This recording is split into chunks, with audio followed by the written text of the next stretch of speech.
Hello বন্ধুরা, কেমন আছো তোমরা সবাই? আশা করছি বেশ ভালো আছো। আমি হুমায়রা রিজিম, তোমাদের সবাইকে স্বাগত জানাচ্ছি গো জি8 এ।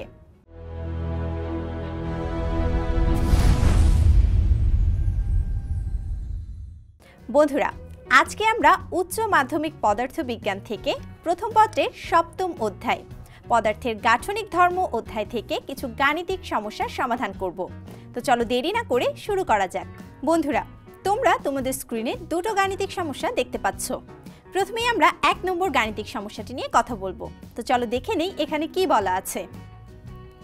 3 মিটার লম্বা এবং 1 সেন্টিমিটার স্কয়ার প্রস্থচ্ছেদের ক্ষেত্রফল বিশিষ্ট একটি তারের দৈর্ঘ্য বরাবর 8.5 × 10⁻³ নিউটন বল প্রয়োগ করা হলো। এর দৈর্ঘ্য হচ্ছে 0.2 সেন্টিমিটার বেড়ে যাচ্ছে এই বলের কারণে। তাহলে তারের উপাদানের ইয়ং গুণাঙ্ক কত সেটা আমাদেরকে বের করতে হবে। তাহলে প্রথমেই আমি কালেক্ট করছি যে জিনিসগুলো দেয়া আছে। আমরা এখানে দেখতে পাচ্ছি 3 মিটার লম্বা, তাহলে এটির এল এর মান হচ্ছে 3 মিটার, যেটা আমরা দৈর্ঘ্য হিসেবে লিখেছি। 1 সেন্টিমিটার স্কয়ার এটার প্রস্থচ্ছেদের ক্ষেত্রফল, তাহলে a = 1 সেন্টিমিটার স্কয়ার, যেটাকে আমরা 10⁻⁻4 মিটার স্কয়ার লিখতে পারি। তোমরা জানো সেন্টিমিটার থেকে মিটারে যখন আমরা আনি তখন -2 দ্বারা গুণ করে দেই। তো এখানে যেহেতু মিটার স্কয়ারে নিয়ে আসা হয়েছে, তাহলে এখানে -4 দ্বারা গুণ হবে। এছাড়াও দেয়া আছে এখানে 8.5 × 10⁻³ নিউটন বল প্রয়োগ করা হয়েছে, তাহলে এফ এর মান 8.5 × 10⁻³ নিউটন।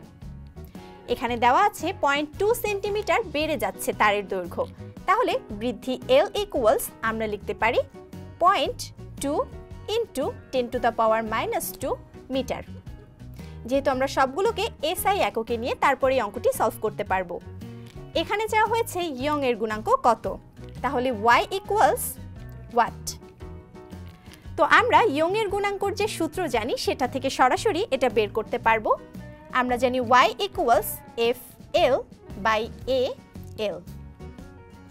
এখানে আমার প্রতিটি রাশির মান কিন্তু জানা রয়েছে, তাহলে সবগুলো রাশির মানকে আমি এখানে বসিয়ে দিচ্ছি। f এর মান হচ্ছে 8.5 × 10⁻³, l এর মান হচ্ছে 3, a এর মান হচ্ছে 10⁻⁻4, যেহেতু 1 রয়েছে 1টি না লিখলেও চলবে, এবং ছোট l এর মান হচ্ছে 0.2 × 10⁻²। তাহলে এবারে আমরা এই রাশিটুকুর শুধু সলভ করলেই এই অঙ্কটির সমাধান পেয়ে যাব। তাহলে আমি ক্যালকুলেটরে মানগুলো বসিয়ে নিচ্ছি। 8.5 × 10⁻³ × 3 × 10⁻⁻4 × 0.2 × 10⁻²। রাশিটার মান এসেছে 1.275 × 10⁻11, যেটার একক হচ্ছে নিউটন। ইয়ং এর গুণাঙ্কের এককটা আমরা নিউটন লিখে থাকি, তো এটা হচ্ছে আমার ইয়ং এর গুণাঙ্কের মান, যেটা আমি বের করতে চেয়েছিলাম। তোমরা সবাই তাহলে বুঝতে পেরেছো যে কোনো তারের উপর যদি বল প্রয়োগ করা হয়, তাহলে এটির দৈর্ঘ্য বৃদ্ধি যদি দেওয়া থাকে, আমরা সেখান থেকে সহজেই বের করে ফেলতে পারি ইয়ং এর গুণাঙ্কটা কত হবে। তাহলে এবারে চলো আমরা দ্বিতীয় গাণিতিক সমস্যাটিতে কি বলা আছে সেটা দেখে নিই।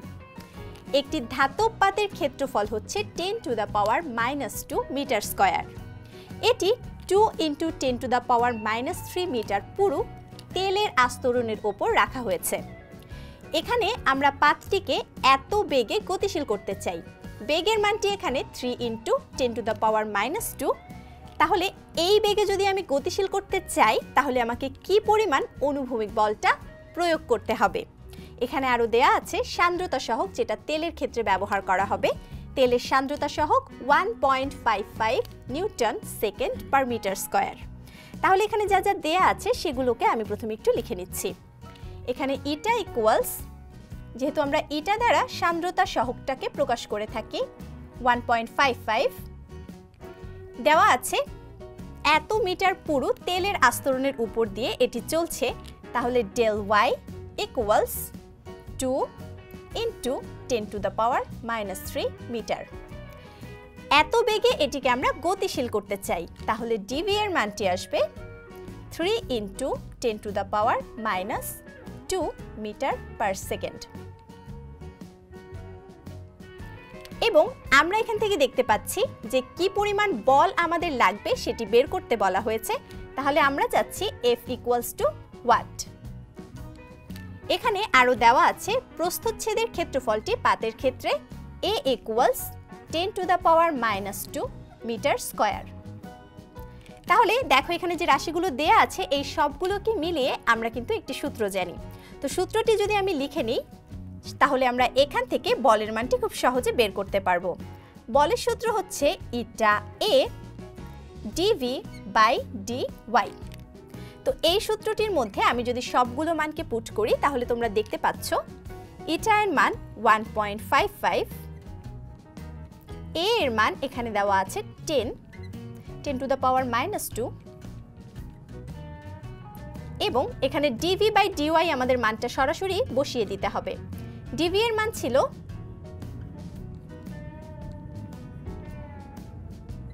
এবং dy এর মান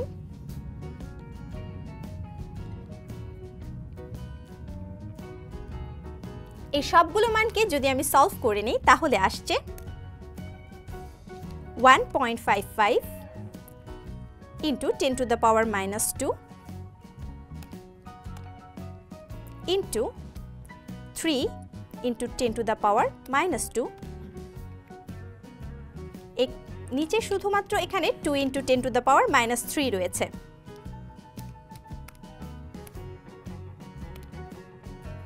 এখান থেকে এই রাশিটির মান এসেছে 0.2325। বলের একক সবসময় নিউটন, কাজেই আমি n বসিয়ে দিয়েছি। তো এই হচ্ছে আমার সেই বলের মান। তোমরা নিশ্চয়ই বুঝতে পারছো এখানে আমরা যেটা চেয়েছিলাম যে আসলে কতটুকু অনুভূমিক বল আমাদের লাগবে এই বেগে ওই পার্টিকেলটিকে চালু করতে গেলে। তাহলে এখানে এই বলের মানটি হচ্ছে 0.2325। তো অঙ্কের মধ্যে তোমরা দেখতে পাচ্ছ কোনো ধাতব পাতের ক্ষেত্রফল এবং এটি কতটুকু পুরু তেলের আস্তরণের উপর রাখা আছে সেটি দেওয়া ছিল, এবং এই পাতটিকে আমি এত বেগে ওই তেলের উপর দিয়ে গতিশীল করতে চেয়েছি। তো ওই তেলের উপর দিয়ে এই পাতটাকে আমার যদি এই বেগে গতিশীল করতে হয় তাহলে আমার সেক্ষেত্রে বলের মানটি লাগবে 0.2325 নিউটন। তাহলে নিশ্চয়ই তোমরা এই দুটি গাণিতিক সমস্যার সমাধান বুঝতে পেরেছ। বন্ধুরা, তোমরা তোমাদের স্ক্রিনে আরও একটি গাণিতিক সমস্যা দেখতে পাচ্ছ। তো চলো দেখে নিই গাণিতিক সমস্যাটিতে কি বলা আছে। 2 মিলিমিটার ব্যাসের একটি পানির গোলককে ভেঙে 10 লক্ষ সম আয়তন ক্ষুদ্র ফোঁটা তৈরি করেছি। সম আয়তন কথাটি একটু মনে রাখবে, কারণ এটি আমাদের অঙ্কের জন্য খুব জরুরি। যে ক্ষুদ্র ফোঁটাগুলো আমরা তৈরি করেছি সেটার জন্য আমাদের কি পরিমাণ কাজ সম্পন্ন হয়েছে এটা আমাদেরকে বের করতে হবে। এখানে দেয়া আছে পানির পৃষ্ঠটান হচ্ছে 72 × 10⁻³ নিউটন পার মিটার। তাহলে যে ডাটাগুলি দেয়া আছে সেটা আমি আগে একটু লিখে নিচ্ছি। এখানে পৃষ্ঠটান T = 72 × 10⁻³ নিউটন পার মিটার। এছাড়াও ব্যাস দেওয়া আছে। ব্যাস দেওয়া থাকলে সেখান থেকে আমরা সহজেই কিন্তু ব্যাসার্ধটা বের করে নিতে পারি। যেহেতু এটি একটি গোলা ছিল এবং সেটাকে ভেঙে আমরা ছোট ছোট গোলায় পরিণত করেছি, তো এটাকে ক্যাপিটাল R ধরেছি। তো R = ব্যাসটা আছে 2, তাহলে ব্যাসার্ধ হবে 2/2 × 10⁻, যেহেতু মিলিমিটার আছে এটা হবে -3 মিটার। তাহলে এখান থেকে R এর মানটি আসছে 1 × 10⁻³ মিটার, কিংবা 1টাকে বাদ দিয়ে শুধু 10⁻³ মিটারও বলা যেতে পারে। তো এখন আমাদেরকে এখানে বলা আছে 10 লক্ষ সম আয়তন ক্ষুদ্র ফোঁটা, তাহলে আমরা n এর মানটি পেয়ে যাচ্ছি 10⁶ বা 10 লক্ষ। তো এখান থেকে আমরা এখন দেখব যে আসলে কি পরিমাণ কাজ সম্পন্ন হয়েছে। তো এই ম্যাথটি সলভ করতে গেলে আমাদেরকে আসলে ছোট ফোঁটাগুলির যে ব্যাসার্ধ সেটা বের করতে হবে। আর এছাড়াও আমরা কাজের ক্ষেত্রে সূত্রটা জানি, W = del A T।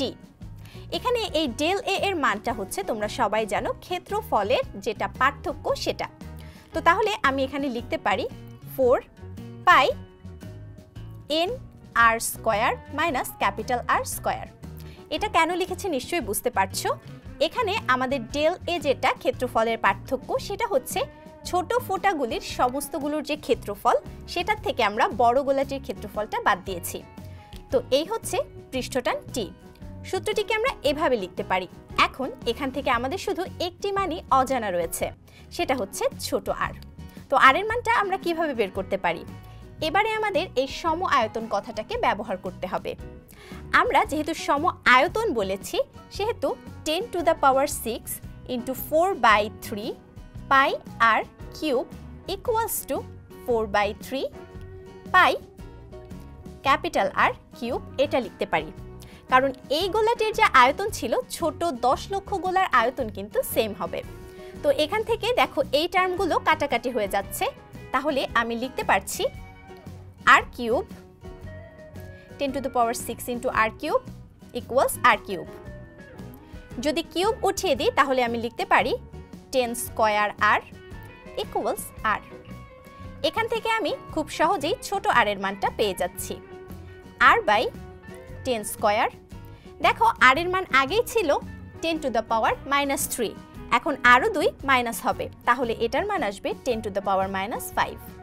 তো এই হচ্ছে আমার অজানা রাশিটির মান, যেটি আমি বের করে নিয়েছি। তো এখন তাহলে চলো আমরা আমাদের যে W এর সূত্র আছে সেটা লিখে নিই। 4 pi n r square minus capital R square into T. তাহলে এখানে আমি 4 পাই, n এর মান তোমরা সবাই জানো 10 টু দ্য পাওয়ার 6, আর এর মানটি এখানে এসেছে 10 টু দ্য পাওয়ার -5। এটা স্কয়ার আছে, সো আমি এখানে স্কয়ার বসিয়ে দিচ্ছি, মাইনাস ক্যাপিটাল আর এর মান 10 to the power -3 square into T এর মান হচ্ছে 72 ইন্টু 10 টু দ্য পাওয়ার -3। তাহলে এখান থেকে আমি এই মানটি যদি শুধু সলভ করে নিই তাহলে কিন্তু ম্যাথটা সলভ হয়ে যাবে। তো আমি ক্যালকুলেটরে এই মানটি বসিয়ে নিচ্ছি। এখানে 4 into 3.1416 into 10 to the power 6 into 10 to the পাওয়ার -5 এটা square minus 10 to the power -3 এটার স্কয়ার। এটার সঙ্গে আমি গুণ দেব 72 ইন্টু 10 টু দ্য পাওয়ার -3। তো এটার মান এসেছে 8.95 ইন্টু 10 টু দ্য পাওয়ার -5। যেহেতু কাজের একক সবসময় জুল, তাই আমি এককটা জুল বসিয়ে নিলাম। তো এটা হচ্ছে আমার সেই কাজের পরিমাণ যেটা আমি বের করতে চাচ্ছি। তাহলে বন্ধুরা নিশ্চয়ই বুঝতে পারছো, 2 মিলিমিটার ব্যাসের আমাদের যে পানির গোলাটি ছিল সেটিকে আমরা ভেঙে 10 লক্ষ ছোট ছোট ফোঁটায় পরিণত করেছি, এবং এই কাজটি করতে আমাদের সর্বমোট যে কাজের মান এসেছে সেটা হচ্ছে 8.95 into 10 to the power -joule. তো এই ছিল আমাদের অঙ্কের সমাধান। এসব অঙ্কের ক্ষেত্রে অবশ্যই তোমরা পৃষ্ঠটানের মানটি জানার চেষ্টা করবে। যদি অঙ্কে দেয়া না থাকে সেক্ষেত্রে তোমাকে পানির পৃষ্ঠটানটা অন্তত মুখস্থ রাখতে হবে। তো এই মানটি সবসময় তোমরা মুখস্থ রাখার চেষ্টা করবে। তাহলে বন্ধুরা নিশ্চয়ই তোমরা গাণিতিক সমস্যাটির সমাধান বুঝতে পেরেছো। বন্ধুরা আমাদের আজকের এপিসোড এখানেই শেষ করছি। দেখা হবে পরবর্তী এপিসোডে নতুন কোনো গাণিতিক সমস্যা নিয়ে। সে পর্যন্ত তোমরা সবাই ভালো থেকো, সুস্থ থেকো এবং GoG8 এর সাথেই থেকো।